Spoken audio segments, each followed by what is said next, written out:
Did you think building your first app would be easy? I did.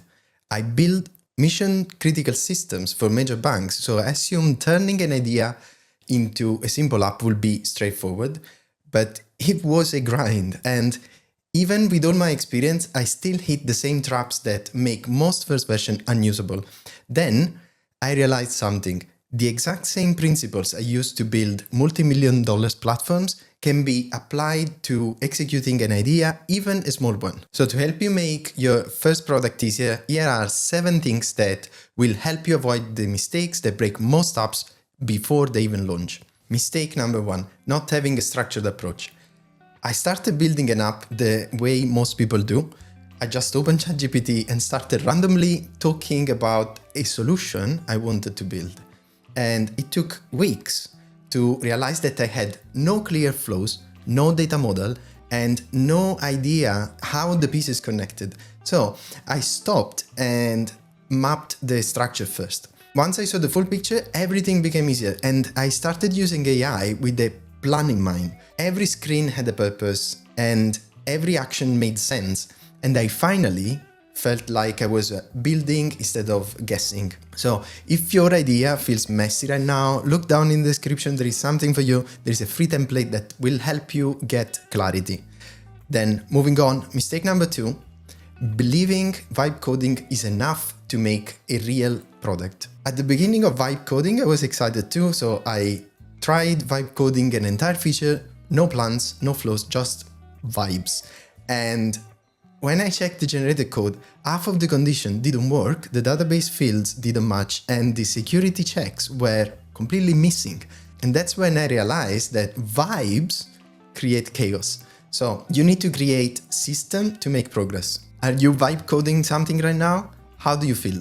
Leave a comment, let me know, I'm curious. Mistake number 3, not prioritizing with must, should, can. When I built my first side project, everything felt important, so I tried building absolutely everything, and I felt overwhelmed and I was about to abandon the project. So at one point I decided, okay, why I don't apply the same must, should, can prioritization principles that I use at work, and suddenly only few things became a must.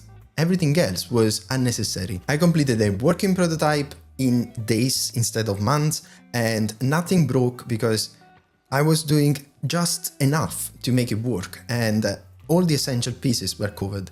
So moving on, mistake number 4, assuming you don't need to understand any tech or logic. I once helped a founder, a friend of mine, who thought their no-code app was fine and didn't realize the logic inside was broken. And that was a funny thing because every user with the username admin had direct access to everything. That obviously is something you may not realize at the beginning, but is quite essential.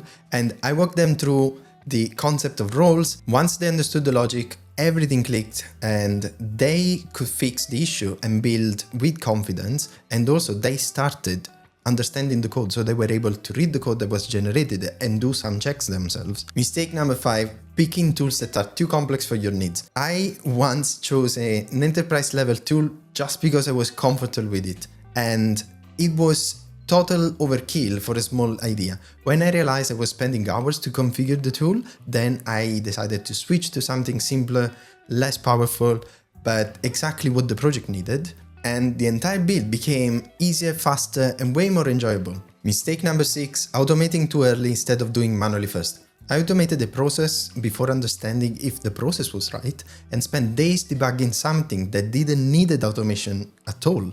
So I removed all the automation and then ran the flow manually. Once the manual flow made sense to me, I realized I had to automate a very small part of the process, and it was easy, simple, and never broke again. So finally, mistake number 7, design screens before mapping the workflow. I remember once I designed beautiful screens for a feature only to realize that the flow made no sense. So at that point, I went back to the drawing board and I rebuilt in the exact way we do at work, which is workflow first, layout second.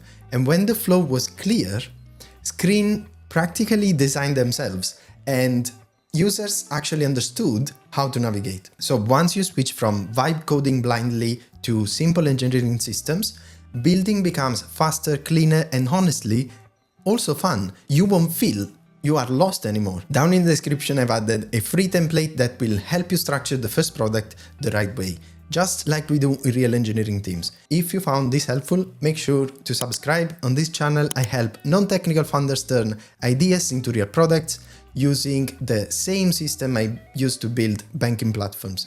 Thank you for watching and bye!